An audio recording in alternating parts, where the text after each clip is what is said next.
All of these problems with town facilities have been going on for years and years and years. I've been supervisor for one 2-year term. This is my second 2-year term. Somebody else will be supervisor after me, but the problems, unless we fix them, won't go away. This town board has inherited problems, as other town boards have, that have not been solved for years. Our facilities for the government are really a problem. I think it was 11 years ago, we had a facilities subcommittee, and they did a lot of work, gave us a report on where things are stored, what the condition is. And 10 or 11 years ago, our facilities were in bad need of an upgrade. We currently have records stored in the police station, in the highway department, in the water sewer department. We've got them in the basement of the Comeau. We've got them in the attic of the Comeau. The basement is wet and moldy. We've got them stored above my office, which has, not only mice and and bugs, but it's got things like weasels, red squirrels. So, our facilities up at the Upper Comeau are 100 years old. They are beautiful. The slate roofs are wonderful. The architecture is great. But how many of you live in a 100-year-old house? And if you do, how much maintenance do you have to do on it?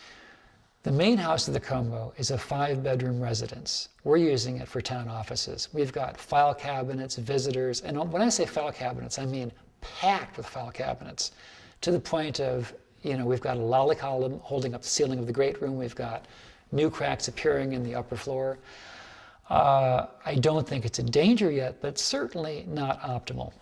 For handicapped, if you're disabled, you can't get up the stairs to see building or assessor or planning or zoning. We have to come down to you.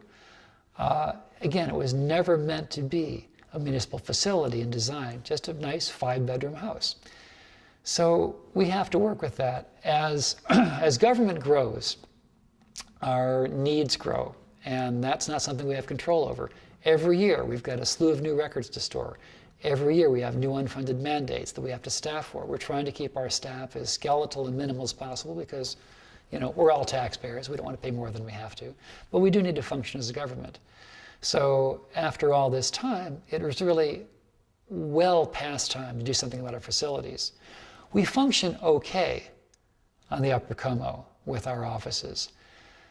Worse is police, courts, and dispatch. If you've ever had occasion to be taken into custody by our police, and I hope that you haven't, what you will find is you'll be handcuffed to a wall on a bench where people are passing through, doing police work, doing dispatch.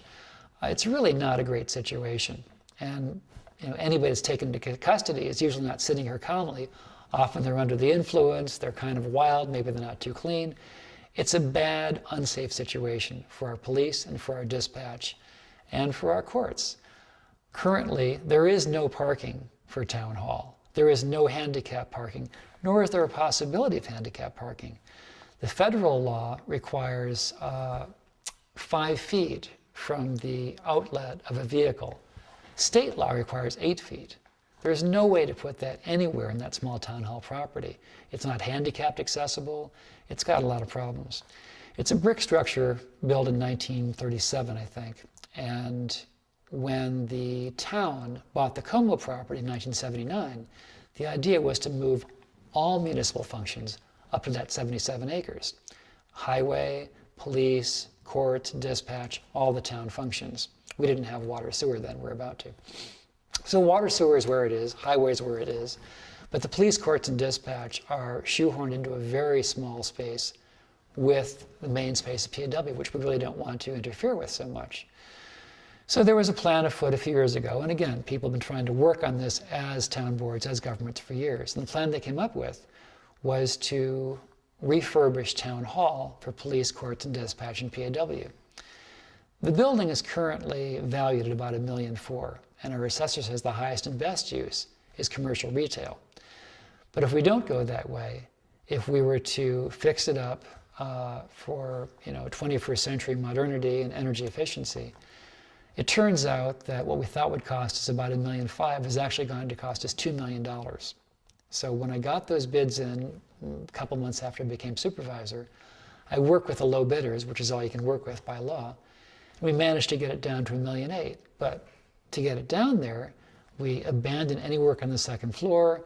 We replaced copper with PEX. We took out the hydronics. We took a lot of the bathrooms and fixtures and furnishings away and made it bare bones. So for bare bones, $1.8 million on a $1.4 million building doesn't make it a building worth $3.2 million.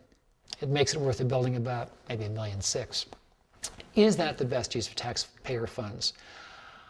I didn't think so. So I suggested we look elsewhere. We looked for a while at the Elna Magnetics building, and that would have cost a total of about $2.9 million to move police, courts, and dispatch, and our main gathering space, and all of our offices farther down 212. Not ideal, not in the center of Woodstock, the hamlet, but certainly an existing building we could have repurposed and had ample parking. But as it turns out, we kind of dragged our feet, went for over a year on that, and eventually, and happily, IPA Tools bought that building, and they're now bringing in 35 to 40 new jobs into Woodstock as Elna Magnetics moves out to Saugerties. So this is a big plus for Woodstock. But the downside is we still have a big problem with our facilities. Now, the Comeau easement, which I signed with the Land Conservancy back in December, I think it was December, might have been November, allows the town 3 acres to work with. A 2-acre spot in the lower Comeau, not far from the main drag, 212, and the upper acre, which already has the Shakespeare stage, the Comeau main building, and the maintenance garage and the supervisor's cottage. So we've looked at those 2 possibilities.